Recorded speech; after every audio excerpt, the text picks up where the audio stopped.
it's funny. It's like the people who call me weird want to give like hormone therapies and sterilize 9-year-olds. Like I think it's a lot weirder Oh than man. me just like living a normal life with my kids and my wife. But this is what they do. I think is they latch onto a message and they try to sell it even if it's fake. And I think again, to go back to something Trump said, where we were talking about Trump earlier, is Trump's superpower in politics is he just doesn't give a shit, right? He doesn't care what they say about him. He's going to be himself. He's going to tell jokes. He's going to say things that drive some people off a wall. But then when you actually listen to what he said, he's like, oh, yeah, that makes a lot of sense. I think that if you're going to be in politics in the social media age, you've got to kind of have a thick skin and just do what you need to do. So you saw JD Vance just slammed the weirdo Democrats who are calling him a weirdo, and it's funny how weirdo gets cast by these people. And this is the funny part about these liberals, especially these white elitist liberals. To me, they come across the most weird, right? They're the ones who focus in on race. They're the ones who think if you're Jamaican, you're black, right? If you say you're African American, they think you're black, right? Elon Musk, African American, obviously he's not black. If you claim that one of their candidates who's running on identity politics isn't the identity she claims she is, somehow it's a racial slur. But hey, this is the weird attacks we get from the left. Now, I just want to point out some other examples of how weird the Democratic Party really is that white liberals invent words and phrases for people in order to make themselves feel better. That's weird, kind of narcissistic if you ask me. Latinos become Latinx because white liberals decided that they knew more about the Spanish language than actual Spanish people. Weird. People of color, POCs take over people of color, colored people because white liberals said so, even though the words are exactly the same. Duh, but weird. Cisgender became a thing. Weird. Stop making white liberals feel better. Reject all these terms. Look at people as just people. Who would have thought? Look at people as just people, right? But they're the ones who keep focusing on race. They're the ones who keep trying to prove Kamala Harris's blackness. There's nothing wrong with saying Kamala is a biracial woman. She'll be the first biracial woman to run as president. There's nothing wrong in it. Why she has to be a black woman? Why does she have to deny her Indian heritage and say she's a first black woman? No, I'm a first biracial woman. Done. That's it. But don't sit here trying to pretend and this is the funny part. When conservatives talk about there's a victim Olympics, there's a hierarchy of who could be seen as the most oppressed. You see that people are running to show themselves to be the most oppressed. So Kamala's here running to be black, so that way, whenever she gets criticism, she can hide behind her blackness and pretend that all criticism against her is sexist and racist. Look how look how weird it got, right? Please don't forget this in November. This is the Democratic Party. Protection of Women and Girls in Sports Act. Republicans, 219 voted yes. All the Democrats voted no on a bill that would guarantee the segregated sports by sex.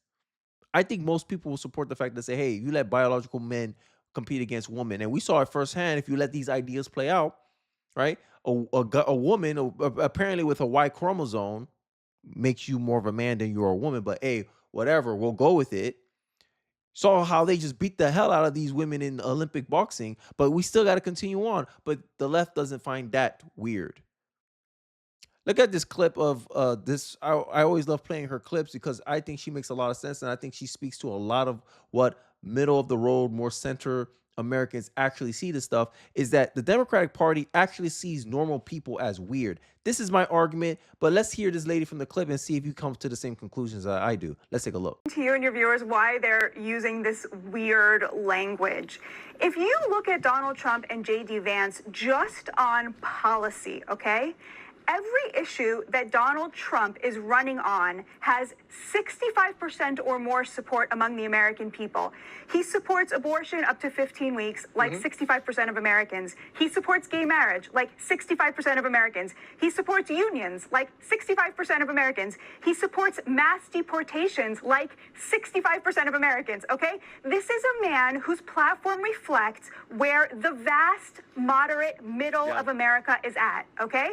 That is why they have to smear him as a fascist or as weird, because the Democrats no longer speak to where the average American is at. And so they have to obfuscate that because they think, just like Kaylee said, they think that average Americans are weird, right? That's who Donald Trump is speaking to.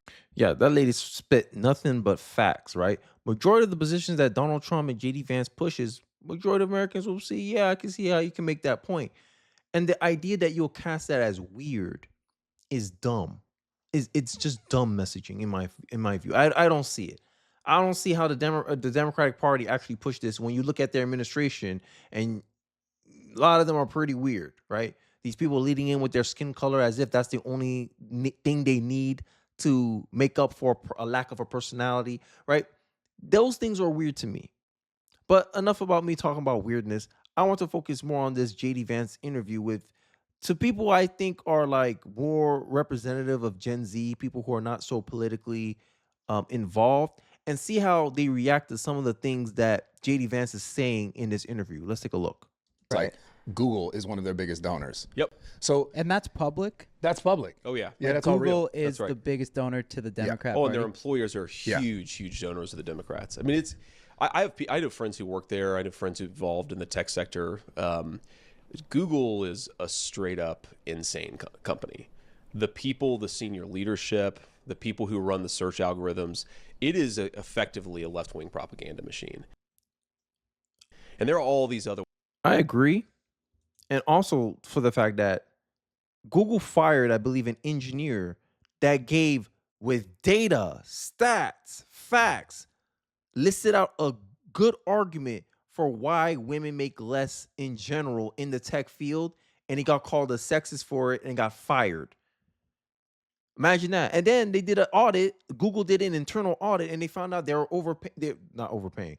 They paid female Google engineers more than the male ones because the managers automatically assumed that they were paying less for the women, so they inherently gave them more money up front to make up for this bias that they had that women made less money. And they actually gave them an advantage, right? Because Google do these internal audits to say, oh, we want to create gender parity. We want to make sure that we are paying everyone fairly. And they found out there was a discrepancy. So the men's income was risen compared to the women. I bet that made the feminists mad, right? But this is what happens when you walk into a institution that's ideologically dominated by one political side, is that they make a lot of assumptions and they take it as gospel. And that's what's happening right now in our current culture. And Google's now is actively pushing news. I believe 63% of the news that Google pushes to their users are from left-wing sources. And you wonder why many people on the left trust the mainstream media, why people who are not into politics, why the left doesn't want people to do their own research, because they know, hey, look, we got a monopoly on information. We got all these big players on our side. So as long as you don't do your research, you're more likely to believe what we push out in front of you. And that's what's really dangerous about our current political discussion. This is why many people don't trust the mainstream media, right? Why I encourage many people to do their own research. Don't listen to these left-wing people who are telling you you're going to fall into misinformation if you do your own research. You're going to become a conspiracy theorist if you do your own research. Because essentially they just want you to be mindless drones. They want you to be programmable robots that whatever they program into you, you act out. And that's essentially what the left wants you to become. But I digress. Let's continue with the interview. The ways you come up to. Sorry to interrupt you, but No, you're great. like this was a thing that I like a couple years ago when I was doing my Senate campaign. Somebody said, go in Google, can a man get pregnant? And I was like, well, why would I do that? If, I know the answer to that question. He's like, just go do it. You type into Google, I don't know if this is still true, but it was true 2 years ago. Can a man get pregnant? And the first search result is yes, a man can get pregnant. In fact, it happens more often than people think. What the Right. It's a weird company, but it actually, you realize it controls the flow of information in our country. But that's what's scary, because like most people are not going to do like any sort of research or looking in deeper, and they just take it for face value. So it's just kind of like, where do we go from here as technology advances? And this leads into the deception of the left. And I think I want to talk more about the left's deception. Maybe I'll put a future video out exposing this. But this is what the left deception, relies on. They play the imagination game. They want you more frightened than hurt. They want you more frightened about an imaginary problem than actually hurt by actual problems. They're creating this imagination of Project 2025. Oh my God, it's doomsday. And instead of focusing on the actual reality, they're actually suffering. People are actually suffering from inflation, increased crime rates from illegal immigrants. People are actually facing these things now. They're suffering actually from these problems. But instead, what the left got you doing? suffering from imagination, suffering from something that could happen. Oh, look, Project 2025, even though it's not associated with Trump, even though Trump has never endorsed it, even though Trump has never stated that he will implement any of those things in it. Trump has his own platform called Agenda 47. But what did the left do? Do the left care about problems that's actually hurting you, that's currently a problem in your life right now, that you're suffering from right now? No. They project out to some unfounded fear in the future and get you to vote on that instead of on concrete reality. The left wants to control your perception. They want you to vote based on their perception, not on your reality. The reality is inflation is more of a problem than whatever fear-mongering they're doing about Donald Trump. They're trying to cast Donald Trump as a fascist authoritarian when he already lost an election before. He left power. You may not like how he left power, but he left power anyway. He still left. Like, how you can make Donald Trump a dictator when he never tried to stay in power past when he was supposed to? He did everything he can. He exhausted all his legal options. It didn't go into his favor. He left. But they want to say, oh my God, Donald Trump is a fascist. If we put him in the White House, he'll never leave. This will be the last election ever if you let Donald Trump win. This is the kind of messaging that the left pushes on you, because they don't expect you to go out and do your own research. They don't expect you to take the time out of your day to actually look into what they're saying. They know that they can just say anything at the moment and know that you won't go back and re-reference it or check them later down the road. They just need you to believe it at that moment. And this is why they love voter turnout. Because in my argument, and this is an argument I always stated, low information voters, Democrats have the monopoly on that. Majority of low information voters vote Democrat. Because of that reason, because Google is in the pocket of the Democratic Party, is the fact that 66% of the news that Google push out to their consumers are from left-wing sources. This is why Democrats love voter turnout, because the odds are in their favor that they'll win an election if they have high voter turnout. Tell me I'm lying. Let's continue. As like that sort of side of things just becomes more and more powerful, like how do we actually know what's real? Well, that's a good question, man. I think part of it is you have to accept, if you're a consumer of information, that everybody's trying to sell you something, right?